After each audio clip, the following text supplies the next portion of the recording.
It's Wednesday, October 8th, 2014. I'm Rim. I'm Scott. And this is Geeknights. Tonight, anime we never watched or reviewed. Let's do this. So, for all my travels, I was actually in Vegas over the weekend, and I'd never been to Vegas before.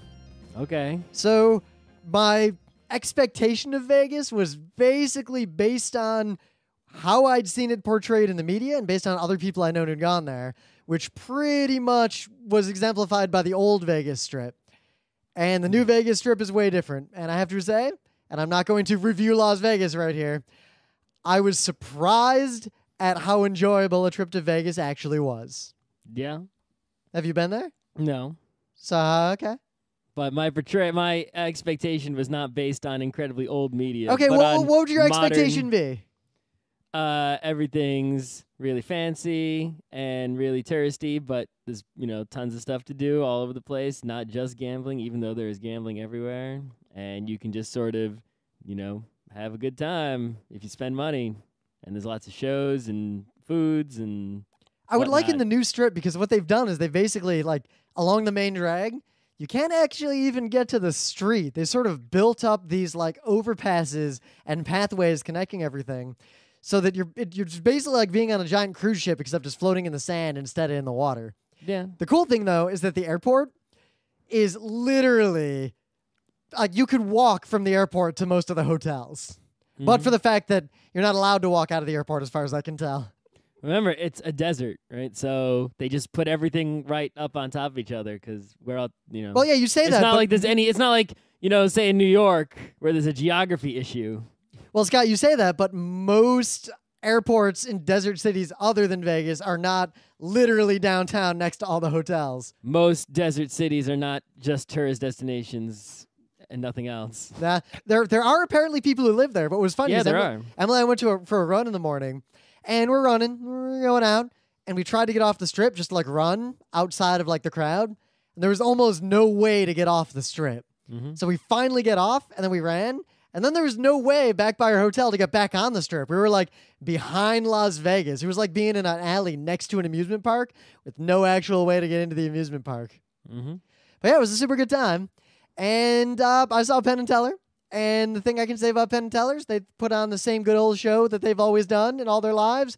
But they're in the Rio, which is kind of like a little bit away from the strip. The Rio is a shithole. Is it? I thought it was just a fancy casino No, hotel the like Rio all the is. other ones. Are you kidding? No, the Rio is like really. The Rio felt like Atlantic City. The Rio was dark, smoky, dank. There were strippers dancing like out in it. Was just really unclassy. The food over there was garbage. It's interesting. So Penn and Teller ended, and then we're like, oh, we'll just take a cab back because it's a really long walk to get back to the strip. And pretty much everyone who came to see Penn and Teller took a cab there, and the line for cabs was like over 100 people deep. So we walked back. So bear that in mind. If you're going to go to Vegas and you want to see Penn and Teller, don't actually stay at the Rio because it's kind of a shithole. Unless you like to sit in front of a penny slot smoking and then have some mediocre American bar and grill food. All right. Okay. All right, Captain Enthusiasm. What's your Not what's your really anime enthusiastic news? about casino hotels. So in news, important news. Important news. At work, right, we were discussing a few weeks ago whether or not Saturday morning cartoons still existed. And no one was quite sure because no one watches television I just read an anymore. article that said they don't exist anymore. In fact, that is my news. Starting like a few days ago, I guess the most recent Saturday, they don't exist anymore. The CW was the last broadcast network still having cartoons on Saturday morning, which is pretty much just like, I guess, Yu-Gi-Oh! And some other crap. And they got rid of it and replaced it with some live-action educational garbage that's all family type whatever. So that is the end of Saturday morning cartoons. However, you know what? I have a feeling if I were a kid today, I would not watch Saturday morning cartoons on TV. I would watch Saturday morning YouTube cartoons. Sure. Well, I mean, you watch YouTube whenever you want. That's part of the reason they're dead. Yeah, but I would get up in the morning on Saturday. Of course, I mean, I think it's a very good thing that you can watch cartoons not on Saturday morning. You just watch them whenever you want, which is great. Obviously, there's no need to force you to watch them on Saturday morning. It's also great. You don't have to watch them with horrible ads all Saturday morning. That's actually part of the reason they died is an FCC rule changed and limited the amount of kid ads you could put during kid shows. Yep. So it wasn't very profitable to have these Saturday morning cartoons anymore. Meanwhile, we don't regulate how many ads Super PACs can put out there. Sure. But the one thing that's bothersome about the death of Saturday morning cartoons is that, I guess this isn't new. This has been true for decades, like since they've been dying, which I guess they're really only a big thing in the 60s, 70s, and 80s. In the 90s, like NBC already quit, and so it was only like Fox and CW only the ones that held out until it's interesting because even by the 90s, I didn't really watch the only cartoons I watched on TV in the 90s were primetime. Yep, Nickelodeon cartoon. Anyway, Fox, or they were right after school Simpsons. Because it was some anime. Sure, Toonami. Yep. Right. Anyway, but the thing when Saturday morning cartoons existed in the heyday, 60s, 70s, 80s, right? You had CBS, NBC, Fox, ABC. You have 4 networks basically creating every single week. Each one of them had like at least 6, 7 shows. Remember, guys, there were not 1, but 2 different Sonic the Hedgehog cartoons. Well, that was later, but so 6, 7 shows. I guess Fox didn't exist until the 80s, but 6, 7 shows times 3. That's like 21 new episodes, 20-minute episodes of cartoons every week. That was a lot of animation production quantity, even if not all of it was quality, right? So now there are some amazing animations being created all the time, but even if you add up things that are on the edge, so Ponies, Adventure Time, if you push it all the way down to everything you can think of, like the regular show, Gravity Falls, there are not 21 new episodes of cartoons in the United States. No, I would argue that the average quality per minute of animation is much higher. Yo, I'm not saying that's not true. I mean, He-Man. Yes. He-Man. You are correct, but that is not to say that all Saturday morning cartoons were garbage either. You little Muppet Baby going on in there. Yeah. Muppet Baby's the one thing that you can't get legally. Yeah, or pretty much any Looney Tunes or, all kinds of good stuff. X-Men, Fox X-Men, Ninja Turtles. Well, you know what? We need, because it's interesting. I see the cartoon I'm watching right now that's new that we haven't really talked about on the show is The Amazing Adventures of Gumball. And it's not like Ponies. Like, this is a show pretty much aimed at kids. It's the kind of thing that you'd watch on a Saturday morning as a cartoon. Mm-hmm. And what's interesting is that, one, it's a lot more adult than you would expect. But I think that might just be a product of the fact that the last time I watched Saturday morning cartoons as a thing, they were the most possible blend you could have for various cultural reasons. I mean, remember, even primetime, The Simpsons was controversial when it aired. Well, I think the thing is, anyone who was alive in the Saturday morning cartoon era, right? You didn't have Netflix, you didn't have whatever. So there were certain cartoons that were syndicated. Those are the ones that were on when you got home from school. Yep. You could see them all the time. Disney Afternoon was every fucking day. DuckTales, right? Woo! Batman the Animated Series, every day you could watch Batman the Animated Series, no problem. Usually you'd see the same episode just because that's how it always went. It's like there were a lot of shows. You would see these shows every day. They were good, a lot of them, but it wasn't a big deal. A Saturday morning cartoon, there would be a new episode of it on Saturday morning, and it would not be aired at any other time ever. And you wouldn't get to see that episode again for weeks and weeks and weeks and weeks and weeks because there would be new episodes and there wouldn't be a rerun. And it was Saturday morning only. And this one time is the only time you could see it unless you recorded it with your VCR. And it's not like they sold Saturday morning cartoons on VHS tape that often. And that was expensive. And so it was like a big deal to watch a Saturday morning cartoon at that time. Well, it's interesting how Saturday morning cartoons... I watched Fox X-Men. I watched every single episode up until I missed it at some point. Well, I remember the day. Like, it was multiple years I saw every single new episode. The times I'd miss episodes because, like, oh, we're going to Disney World or whatever. Like, I remember those weekends. Like, I missed the cartoons. Yep. Though there's such a part of, like, pop culture consciousness, even though they haven't really existed like they used to for a long time. Like, they were a relatively short era. Well, because, I mean, there was, decades. Anyone who grew up in the 60s, 70s, 80s, so 30 years worth of people growing up, also early 90s-ish, All right. So 40 years of people growing up, the impressionable young childhood minds were slammed with cartoons every week at a certain time. No, honestly. That's going to last in the rest of our lives, that memory. The ads are my favorite part because one thing about occasionally, like I'll find old Saturday morning cartoons, like someone has a VHS tape or something. And there's ads on there. Seeing those ads today is a wonderful experience. But they're on YouTube too, so you don't Yeah, even most need of them are. Yeah. Anyway. So this is kind of breaking news. So I tried to find a few sources, but I'm not gonna go too deep into this. But there was an article that was an interview with a guy who was speaking at the New York Comic Con, Matthew Klickstein. I never heard of him. Yeah, he wrote a book called Slimed. Is it about Nickelodeon? Pete and Pete was all white people. Slimed, blah. He was an author. He wrote this book. He was doing a panel. I didn't know or care about him or who he was, but there's this interview with him. And the interview starts out pretty normal, and the guy's answering questions. And basically, as the interview goes on, he starts getting like more and more weird and racist. It's one of those things where people who are fucked up can't hide that fact that they're fucked up. Yep. Like imagine you're talking to someone. You're like, hey, how's it You're talking going? to Neil Adams. At some point, if you talk to him long enough, you will learn about the expanding Earth. He can't hold it in. Notice there is no subduction. Right? If you talk to us long enough, you know what you're going to hear about.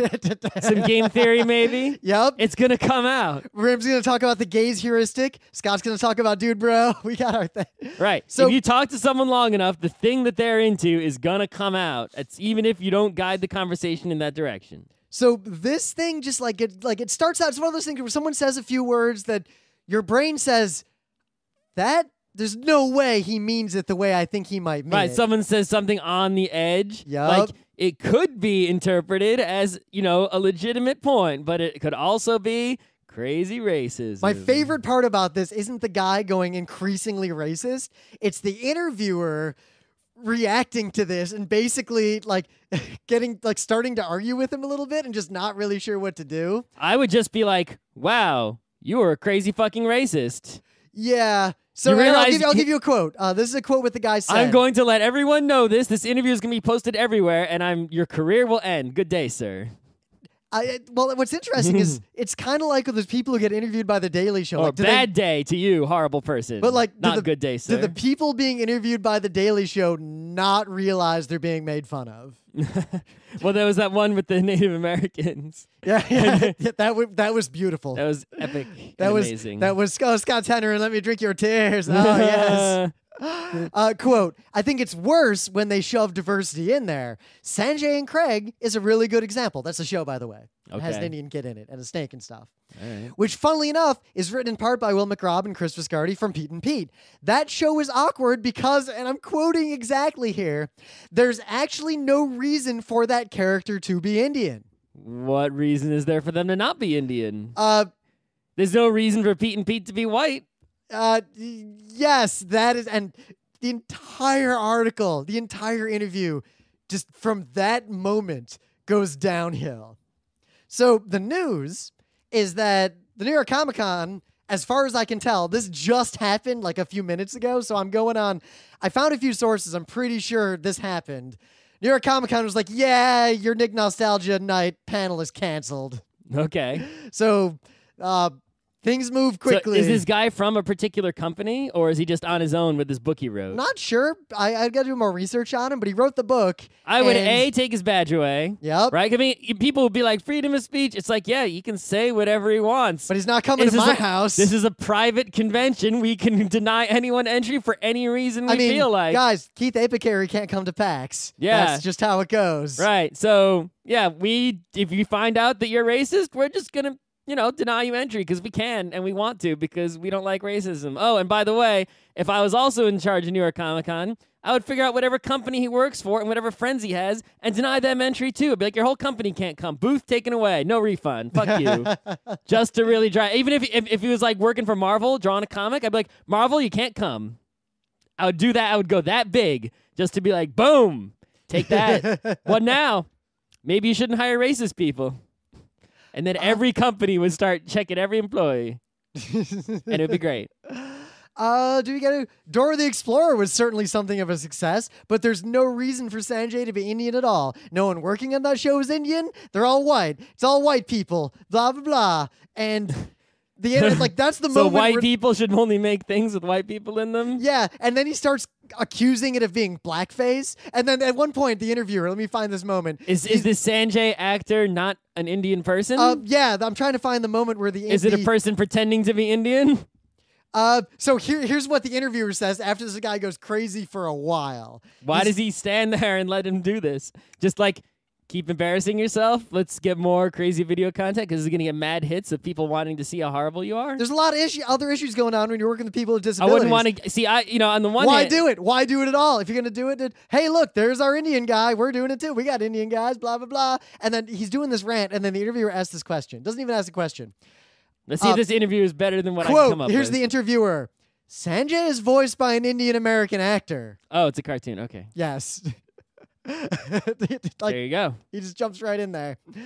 And the guy at one point says, here's the great quote. I would be offended if one of the friends on Clifford the Big Red Dog had a friend who was in a wheelchair. Why? I understand the idea of there's someone like me, but it's necessary that the show is actually saying something, doing something with the disability. If you just throw that character in there, the friend just happens to be black, I feel that it's being used. People just happen to be all kinds of things. And they just live their lives, and the thing that they are or happen to be doesn't really come up. Yeah. Or at least it shouldn't, except for when there's people like you. That's the time that it matters. This guy's a lot like those Gamergate kids in the sense that they'll say things that assume some very, very important things that are demonstrably false. Like, you make a big assumption, like the biggest possible assumption. That you are in the year 1951? Yep. That's a big assumption because that's not true his ever assumption again. here is basically, white is the default. I assume that the person interviewing me is a member of the KKK. That's a good assumption to go on. I assume that anyone reading the media that they are creating is also a member.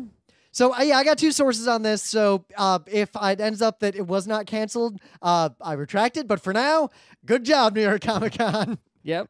Now, the thing is, would they have the balls to do it if, say, some big name hotshot movie industry person who was like guest of honor did something like this? That I don't know. Would they have the balls? Because I am confident that PAX would. I am confident that Robert Koo would kick his own keynote out. I'm confident Robert Koo would kick his own ass out. But yeah.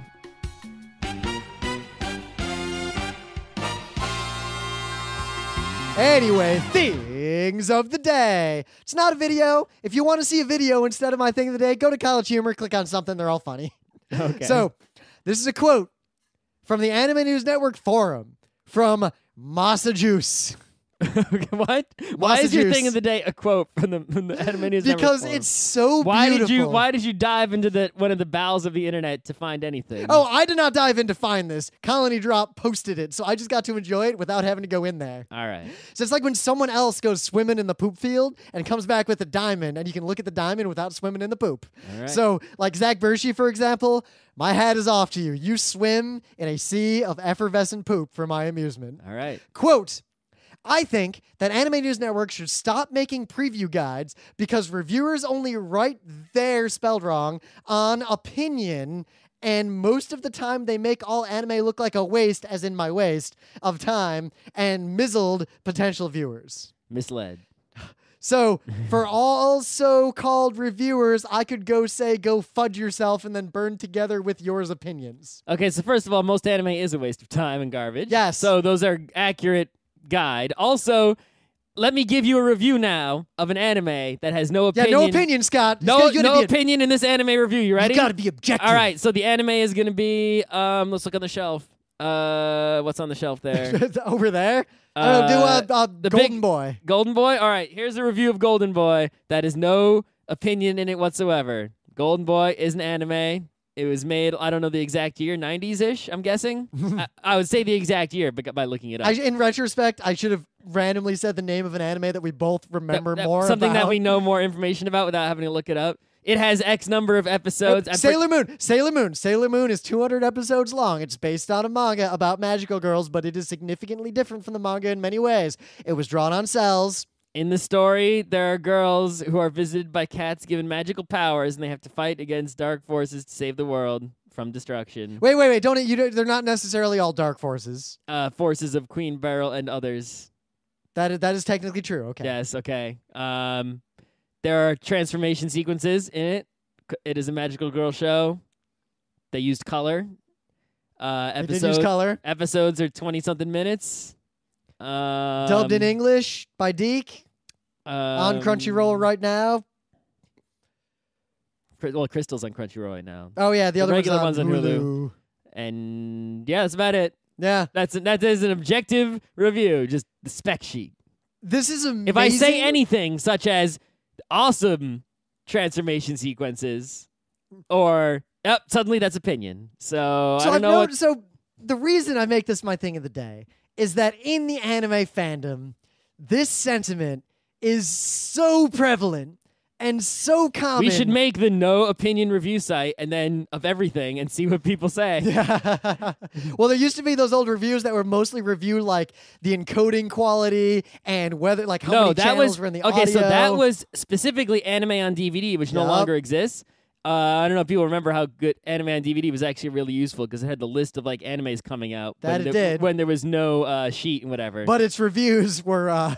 Right, they were basically reviewing the quality of the DVD and such because up until that point, animes on VHS, it'd be like, oh, this is like a third generation. You're looking at a really shitty version of this, right? So the actual quality of the anime was a big deal. It's like, oh my God, you can actually see the show without a whole bunch of noise and grain all over it. Yeah, guys, you realize we watched the end of Utena. The subtitles are readable and accurate. It's amazing. We watched VHS of the end of Utena. The stereo sound is actually like properly mixed, and it's not some mono down mix. And or an something. Episode like the second to last, so 37 or so of Utena, like the episodes from that point to the end. We had started having tracking problems. If you don't know what I mean, you're way younger than us. Right. And then we go to adjust the tracking, and it turned out the tracking was burned in from the previous generation copy. Yep. So now that no one gives a fuck about those kinds of issues anymore, anime on DVD doesn't need to exist. But in its time, that was actually not a bad thing to, at least get the information about the technology and the quality, the physical quality of the media you were getting. The reason this guy posted, he has one more sentence about Trinity 7. This is why he posted. What is Trinity 7? An anime. Okay. I found it entertaining and fun. And MC is not a wimp, and that's one reason because I like it. So basically, he was mad that someone else had a different opinion than he had about Trinity 7. And here's where this is beautiful. He joined the Anime News Network forum on the 12th of March, 2010, and has posted 3 times. All of them about Trinity 7? This was his 3rd post. So he was angry enough about someone having an opinion about an anime to make his 3rd ever post in more than 4 years on the Anime News Network forum. I don't know what it is about anime fandom, but the whole... how is that any different from any fandom? I don't see this specific don't review things. No, you don't see that in video game fandom ever. I do, but not nearly as prevalently. You don't see it tweeted in your feed because you're not following those people. And also that those other fandoms don't have the kinds of personalities in them that are trolling forums looking for hilarity and retweeting it. That may be true. But it's there. I feel like it's more common in anime. No, it's in every fandom. Kind of like how, like, look at the anti-professionalism, that other side thing in anime. Like, don't see that nearly as much at gaming cons. Yeah, you do. Not as much, I posit. There are people like, oh, indie gaming, great. Oh, your game is too, overproduced. You ever hear people talk, I've seen board game people make threads about which games are overproduced. They'd be like, St. Petersburg is overproduced. Doesn't need that board. Let's go, wooden pieces, really? For serious? It's a card game. Make it a deck of cards. In the meta moment, I'm going to be at PAX Australia in a couple weeks. We're going to talk about my thing of the day. All right, you have a thing of the day. I do. This is a tiny thing of the day. It makes you feel bad if you own a GoPro and haven't done anything awesome with it. Because this kid and his dad, they take the GoPro and they make an epic video. So epic, so amazing, of going to get groceries. So if you have a GoPro and you don't skydive or, do crazy, ridiculous dangerous shit, and you're thinking, yeah, that's the reason I don't have any epic videos with my GoPros, because I don't do any epic shit. Well, here's epic video of grocery run, so I want to see me and everyone else who has a GoPro who hasn't made epic video make epic video. Here's your example. Instructions. So, at PAX Australia on Friday, Halloween, 11 a.m. Do they have Halloween in Australia? I don't think so. Well, you must bring it to them. Fruit Bat Theater. I will be At presenting least it's an appropriate theater. how to win every game. And then on Saturday, the 1st, 2 p.m., also in the Fruit Bat Theater, I am presenting Losing. It's going to be a good time if you come. I'm very pleased that I've got 2 like pretty fucking primetime spots here, which means I really can't fuck this up. Mm-hmm. What's the new book club book there? I haven't decided yet. I haven't decided whether I want to punish you or whether I want to pick a book that you might enjoy. All right. Other meta moments tonight on the crappy and soon-to-be dead David Letterman show is the exact opposite of crappy and soon-to-be dead Hatsune Miku. Yep. It is the clash of worlds, the new replacing the old, the newest possible amazing thing, being ushered out by the deadest, oldest tree. You realize that something like Hatsune Miku will one day replace the hosts of a late show and then will be the host of that late show for the rest of human history. As long as people care. Yeah. Right. But at the same time, the marginal cost of making that late show dropped close to 0 to where you could just keep making it for free as long as there's electricity. I just think it's going to be awesome to have the 20th century and the 21st century. Basically, the 20th century this is like, you could put this in the nerd history book as the moment the 20th century is like, all right, goodbye. You got it. You got it, 21st century. It's yours now. You're just handing off the baton. So watch it on YouTube tomorrow. Because you don't want to watch the rest of his crappy show. No, you don't. So, we were trying to come up with a show to do, Wednesday show.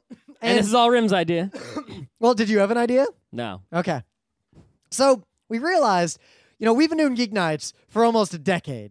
We've got a lot of fucking episodes out there. I think we have It's about to be the 9th year or 9 years. We started in October 05, and it's October 14. So that's 14 minus 5 is 9. I mean, guys, in 2007, we won the first and I think only, I don't know how long they kept doing it, Parsec Award for Best Anime Podcast. Great. And I think we've actually done more anime podcasts than Anime World Order, despite the fact that they do way better anime podcasts. But I think one of their anime podcasts counts for like 30 of ours. But what we did is, we had seen a fuck ton of anime. I mean, between Scott and I, there was a while ago, back Obviously, I haven't seen all the anime ever, No. but I have seen more anime than most people. Someone put together in 2004-ish, I remember this, here are the top 100, pretty much most important or notable anime ever. I'd seen 90+% of that we had list. seen basically all of them, and the few we hadn't seen, we knew a lot about. Mm-hmm. So we'd seen a lot of anime. So when we started doing Geek Nights, Wednesday was literally the easiest night. Because we would just all pick the an anime we had already seen, we could easily just talk about. Hey, Scott, what should we review tonight? Evangelion? Sure. I could talk about that for an hour. Let's go down the checklist of this, 100 important animes. No, wait. Let's do Cowboy Bebop. That one will be even easier. Yeah. We've never talked about that on the show. We've only done 10 episodes of Geek Nights. Kind of like how when I got to RIT as an anime fan, and that first meeting, when I went up to the Anime Club library, and I was told I could check out up to 3 VHS tapes, and then I saw the 600 tapes up there, and I had never heard of 90% of those anime. Mm-hmm. I gorged on anime until my eyes fell out. It was amazing. But eventually, I'd seen everything that was notable from the past. Yep. And as a result, I realize now, we're scrambling. We had to slow down our rate of anime reviews just because we have to actually finish an entire show to do a good review of it. Yeah, I haven't. And we both have to watch it. We both have to watch a whole anime that we had to do a show on it, because every show we've already both seen has already had a show done. Yep. And some of these shows are long. We could do a show on Fushigi Yugi. Scott hasn't watched all that shit. I haven't watched any of that. Yeah. So I was starting to think, and then I realized there's a few anime that are pretty big that, for whatever reason, like, I just never watched, or even we both just never watched it. So the ones that didn't make that top 100 list, like the ones from like 100 to 200. Yep. Or the ones, a lot of them were ones that were big at a time but aren't big overall. So I think the example I got here, the biggest one, and this is kind of a wing it here, because we're trying to figure out, like, what shows can we review that we haven't done already that we actually want to watch again. Oh. Because that's another problem. Because, for example, we hadn't seen Mahou Skytai in a long time. So we watched it again because that show is delightful. Yep. And then we reviewed it. I don't really want to watch Kaze no Yojimbo again. In fact, we tried to watch it twice. And didn't finish it either Did time. we do an episode on it at all? I don't know. So we started watching the show at RIT, and then we graduated. We tried to watch it again on Netflix in like 05, early We made Geeknights it like days. 8 episodes in. Right, we were getting the DVDs from Netflix, and I think those were like, that's when we stopped watching the Netflix DVD. We basically had a routine before In fact, Geeknights Scott, when we of moved... watch a Netflix DVD every single night, and then this was before they had the streaming and whatnot. That was also before we really did Geeknights, some of that. Right. We were watching South Park DVDs every night, whatever. And then Kaze no Yojimbo sort of was like, that's when we stopped watching Netflix every night. And it just like, there was no urge to see the next episode at all. So later, like, and the moment that crystallized this in my brain was I was on Metro North later, and I thought, I'm going to finish the show so I can at least talk about it. And I made it to about the same point, like a few episodes past where we'd stopped. And then the episode ended, and I'm sitting there on the train. I got about 40 minutes before I'm going to go off the train. And I just didn't want to watch the next episode. And instead, I watched episode 1 of Evangelion. And then immediately, as soon as it was over, the train was pulling into the station. And I was like, no, fuck. And I got into the house, and then I watched episode 2 of Evangelion. There you go. So, yeah, Kaze no Yojimbo was just really lame. And I'm sure the show had good parts, especially if you know the story of Yojimbo, it makes a lot more sense. But there was no desire to see the next episode after watching any of them. So there's no way to finish it, or you'd have to force yourself to finish it, and fuck that. Yep. Just don't watch it. So I think I remember, so when we were at RIT Anime, there was like the set of robot shows that people would recommend. Like there was the cluster of robot shows, and it was Evangelion, Escaflowne, Gundam just in general. And one of the ones that was always on that list as a must-see robot show was Martian successor Nadesico. People don't even know that thing anymore. No, that show was big. People cosplayed as it like... In the early 2000s, that show was a big fucking deal. People cosplayed as characters from that like at the RIT Anime Club costume contest. Every single time there was like merchandise, you would see Nadesico merchandise everywhere. I remember seeing tons of Nadesico wall scrolls all over the place. So I just never watched it. And I watched the first episode like 4 times, and every time didn't look that good. And people swore to me it was really good. But Rim got the DVDs. Yep. And after I had finished watching Evangelion, Escaflowne, etc. on that train in the Beacon days, I ripped it to put on my iPhone 3G, which is how I watched Evangelion, Escaflowne on those trains. And I had the whole thing on my phone, my iPhone 3G, and I still have those ripped videos in my iTunes of all of Nadesico. Yeah, how many of those did you watch? I watched like 3 on a train once, and I just didn't watch anymore. I think these shows... Same thing. These shows both typify one type of reason why you stop watching. These are the small roller coaster.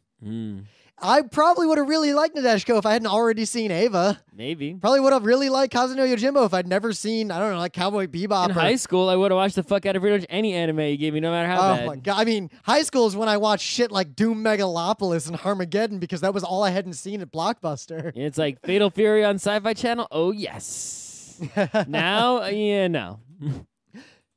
So then there's shows that just like Marmalade Boy. Does anyone listening to Geeknights even know what the fuck Marmalade Boy is? That was a show that only people that were like in anime clubs cared about. Yep. That was the kind of show. It's interesting because Marmalade Boy... That's a show like only the super anime fans even know existed. Marmalade Boy and Kimagure Orange Road. All same deal. Those were the two. Those were like the shows like when we were freshmen at RIT. They're like the romance shoujo shows that... the hardcore anime people knew existed and were way into, but no average anime fan ever heard of them ever. But it was interesting because if you went to the anime club and you went to conventions with those kinds of people, and you were the freshmen and they were the seniors, you got the impression that Marmalade Boy and Kimagure Orange Road were huge shows. Really important, really popular. Like, they would just talk about this shit. They showed the Christmas special from KOR for the Christmas showing at the anime club, and the audience is like, oh my god, it's the KOR. Like, they called it KOR. And the shows were not that good. And they're completely forgotten now, except by people like us. And even then, we were too young for those shows. Right. They were acting like they were a big deal. But now, if you watch, Japanese television, it's like you don't see a lot of references to Marmalade Boy. Yeah. But you see Fist of the North Star jokes all the time. Those guys didn't. No one talked about Fist of the North Star at the RIT Anime Club. No one. Yeah. Why not? Honestly, they knew it existed. I wonder if it's because I think Marmalade Boy didn't Greg Young fan sub a bunch of that? He did. Because there was, we were talking about how Miku on Letterman is like the end of one generation, the beginning of another. Like, that's the nexus point. I feel like that year, the year 2000, 2001, was this nexus point between the last of the anime fandom that went to conventions to copy VHS tapes and the first of the anime fandom that had the internet and didn't give a shit about fan subbers. Like, that was the big turning point. So I feel like if you want, I almost want to watch KOR to review it. It's all you. Maybe, that's the problem. You're not going to watch it. We could just watch the movie. It's all you. Why are you poking me with the microphone stand? Because I want to. I know, KOR, I watched the movie, and I saw a bunch of AMVs about Marmalade Boy. And Marmalade Boy looks really creepy. I don't get the impression it's actually that funny. And if you want to watch something somewhat romantic, just watch Touch, which is actually really important and significant and good. Or watch Fushigi Yugi. Which I guess is better than those two. Yeah, we've talked about this in panels a lot, and we've talked about it on the show. Fushigi Yugi was the Fullmetal Alchemist of its era. Yep, it was a big fucking deal. Just like, and even shows, what else was a big deal right then? Inu Yasha was a big deal. Oh, yeah. And now no one talks about fucking Inu Yasha except to say that show is too damn long. Inu Yasha was when I realized that Rumiko Takahashi can't fucking end a story. Right, but no one talks about Inu Yasha anymore. It was a big deal then, now no deal. Yeah, and you know what? The people who talk about Inu Yasha will obsess about the closing song from Fushigi Yugi. I guarantee it. If anyone ever mentions Inu Yasha to you, ask them what they think of the song that ended the first season of Fushigi Yugi. I'll bet a small amount of money that they will have an opinion about that. Maybe. Because, well, I was talking to basically a Fujoshi. That is the self-described label for this person. And we were talking about Gundam Seed. This was a couple of years ago. And what they said was Gundam Seed did the Fushigi Yugi thing. And I was like, and I paused, and I was like, you mean the closing song starts like a minute before the episode ends sometimes? And they were like, exactly. And they were really into Inuyasha too. But yeah, those shows, like, you'd go to Otakon and there'd be like a million Miyakas. Like, half the cosplay skits were Miyaka, Tamahome, Miyaka. I don't think anyone would get that reference anymore. No, I'm sure someone does listening to this. Yeah. We never reviewed that actually we probably should is Kodocha. That's actually a good show. Yeah. That's also forgotten. Well, how much of it have you seen? We watched the that compilation kind of movie. Yeah, I've seen like a movie, and I think I fell asleep during it because it wasn't. And well, you fell asleep during easily half the anime we watched at RIT. Yeah. Gray Digital Target. I remember you fell asleep during the middle of. Not that you missed anything. No. In retrospect, whenever you fell asleep, what we should have done is paused it and just waited for you to sleep for a while. And then unpause it and wake you up, so you would just have these weird memories of like 8-hour-long anime. Or we could have just watched Odin. Then we'd all fall asleep. I actually haven't seen all of Kodocha. In fact, I think my primary exposure to Kodocha was actually that AMVs? caffeine and conium AMV. Hey, it's funny. Yeah. It's cute and funny. It's a cute, funny show. There's not a lot of other shows like it. It's got the kind of humor that modern moe shows pretend to have, but are really just pornography. Magic Knight Rayearth. I just remembered. That's a show that I couldn't even sit through the marathon. I had the manga, which came out again recently, which is why I have it. In fact, that was the first marathon at the RT Anime Club that I went to. And then I was like, yeah, fuck it. And I just left after like 9 episodes. Mm-hmm. But that's another one of those shows that it was popular enough in its era that everyone would refer to it by an acronym. That was MKR. And everyone knew exactly what you were talking about, whether or not they'd seen it. Do you want to watch MKR? No. Do you know what it is? I had the manga. Did you read the manga? Yeah, I read a whole bunch of it. Oh, not all of it, though. No. It's a few big fat books. So why are we watching Sailor Moon but not MKR? Because Sailor Moon's actually entertaining. Why? What's the difference? Punishment. Tsukini Kawate Oshiokyo? Yes. Magic Knight Rayearth doesn't have that kind of shit. No, it doesn't. Actually, MKR is more like half Sailor Moon, half Slayers, but with not the humor part of Slayers, the dramatic part of Slayers. As I recall. I actually haven't seen MKR in a long, long time. And even then, I'd see like random episodes along the way. You know what else we never reviewed? That's actually a pretty big and good show.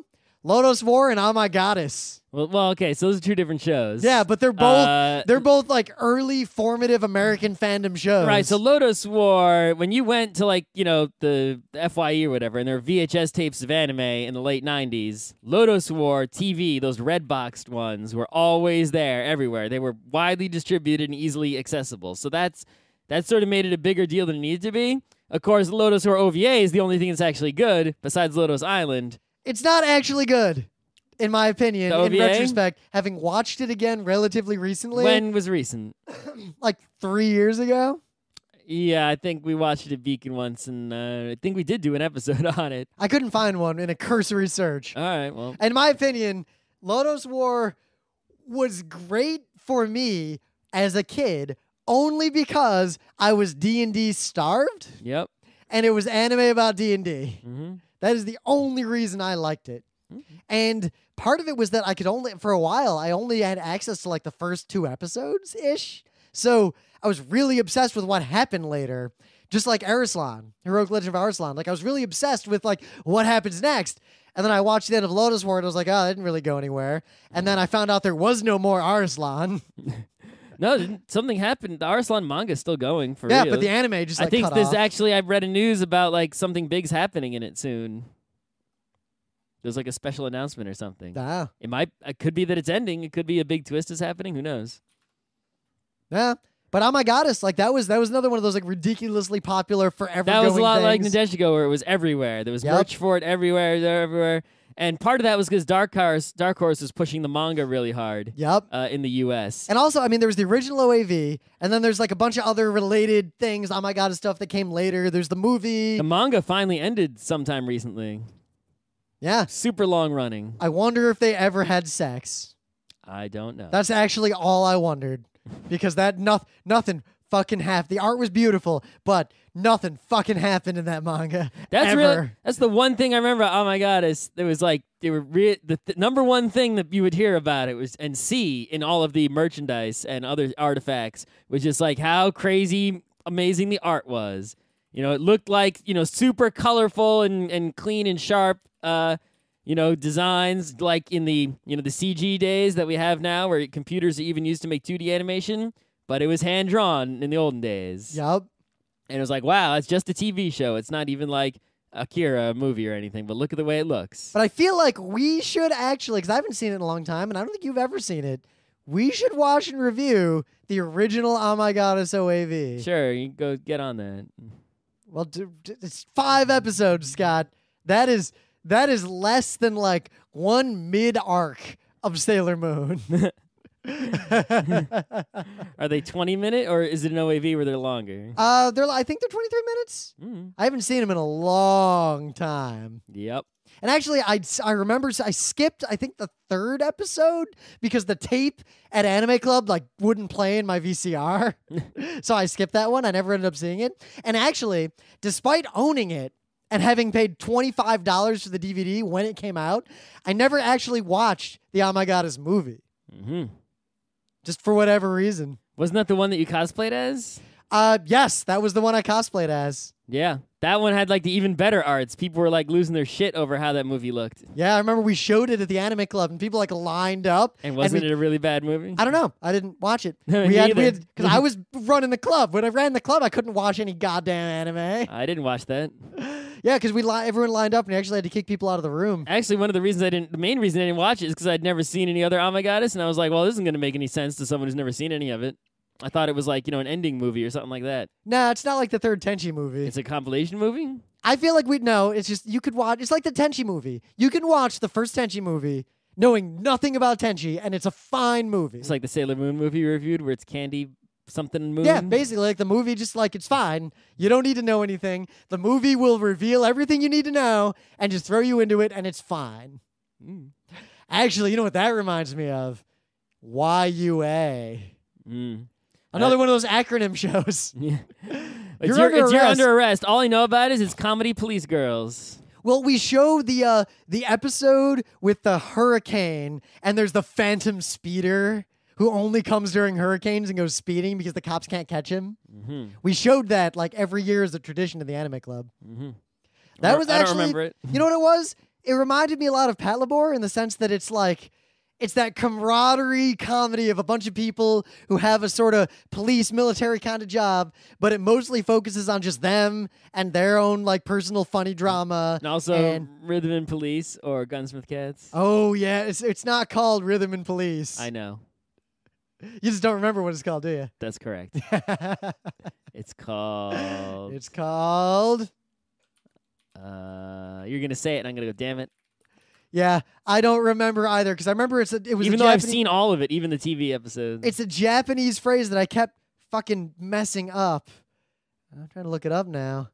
Rhythm and Police TV. Wow. Just search for like dancing police. Odoru Dai So Sasen. That's the one. I would because I would always say Dai Sa Sosen. Dai So Sasen. So good. Oh Everyone should watch Odoru Dai So Sasen. Haven't we done an episode on that? We better. I'm gonna look right now. If we didn't do an episode on that, we're doing an episode on it like next Wednesday, even though it's not even animated. But yeah, I feel like we could watch YUA and do a review of it. You find it. A lot of these animes are ones that are so off the radar now because they were just sort of hot flashes in the pan in the U.S. at least that it's not the easiest to go get them these days if you don't have them already. You got to find an old DVD or an old fan sub or hope someone's still seeding a torrent or someone crazy's on an IRC. Or Okay. On June 22nd, 2011, we did an episode about anime that only you or I had watched that the other one hadn't watched. And in the middle of that, we talked about Bayside Shakedown, even though we'd both seen it. And we even have a note here saying, even though we both have seen it. So I guess that's the only time we ever talked about it. On a very similar episode of Geeknights, we went on a very similar tangent. I have a feeling that if we listen to that old episode of Geeknights, it might be very similar. No, because here's the list of anime we talked about. The anime list does not overlap at all. Real interesting. Here's the list of anime we talked about on that episode: Wolverine, Iron Man, so meta, X-Men. None of the you mean the anime ones? Yes. Oh, wow. Galaxy Railways, Birdie the Mighty Decode, Votoms, Scrap Princess, Patlabor, The Melancholy of Haruhi Suzumiya, Captain Tyler, 7 Billion Needles, Urusei Yatsura, Ranma 1/2, and Rosa Versailles. Have you seen any of the ones on the list that you hadn't seen then? I've since watched a bunch of Rosa Versailles, but actually didn't finish it. I still haven't watched Galaxy Railways. I don't know if you need to watch Galaxy Rails. You haven't seen Galaxy Express. Yeah. I have not watched. I fell asleep during the second Patlabor movie. I gotta watch it again. That one's actually good. I know it's good. But it's also the end of Patlabor. You should only see that after you watch all the other Patlabor. Yeah, I know you have not watched Birdie the Mighty Decode, even though it's a really good show. No, have not. And you know what feeling it gave me? Take like the Kill La Kill feeling and drop it down about 3 notches. That's Birdie the Mighty Decode. Which means it's still pretty good. Oh, our things of the day were It's Dragonaut Bitch and Mameshiba. Mameshiba. Yeah. Oh, Dragonite Bitch is still up. So is Mameshiba. All right. Yeah. What else we talk about then? Spider-Man is dead. AKB48. Makoto Shinkai's studio something is looking for Cloud and Powerline interns. Yeah. Makoto Shinkai's studio was looking for background interns. Yep. Draw clouds and power lines. Yeah, our show notes were a lot more clever back then, I think. You put more effort into it? I think I did. Why I don't think you I put your effort more. into it tonight? I'll put some effort into it tonight. And I'll go home and eat dinner. Yeah. Because I'm hungry. So, Fullmetal Alchemist, was the Fushigi Yugi. It was the biggest goddamn thing ever. We haven't done an episode on it? We did, but we never watched? The other ones? Remember the movie? We didn't watch the movie. The Conqueror of Shamballa or whatever that was supposed to answer all those questions? Because remember, Did not see. the anime diverged from the manga. We watched the anime. It was the best thing, or the biggest thing ever, at least. We watched every episode as it came out. And it ended, during the Blitz, during, the interwar period in regular Earth with a bunch of bullshit. And then the movie was going to explain it all. And the movie, because everyone else said the movie was so bad, I never watched it. I didn't watch it either. I have all the manga, actually, but I haven't read it all. And then Brotherhood came out, and I just wasn't interested. And I think Dave, I remember I remember listening to him. He was talking about how he started watching Brotherhood, and it kind of sucked because the beginning pretty much is the same as the original anime. But then he ended up going back to check because he watched the original one, and he ended up just watching the original one all the way through again instead. I don't think I'll ever watch Brotherhood. I just have no interest, and no one. Isn't it supposedly the same as the manga? Yes, meaning it diverges from the original anime. So if I just read the manga that I own, I'll be all set. I guess. I mostly just want to read all that manga so I won't feel bad about then selling it Nah. and getting it off, making shelf space open up. All right, I think we'll just cut it off here because, frankly, I got some cool stuff to do tomorrow that I'm going to talk about once I find out if I can talk about it or not, and then I go to Australia. So, yeah.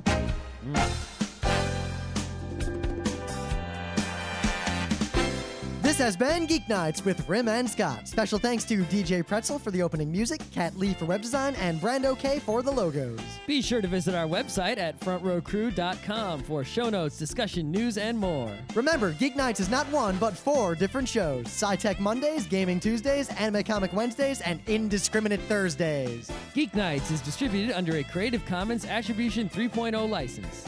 Geeknights is recorded live with no studio and no audience. But unlike those other late shows, it's actually recorded at night.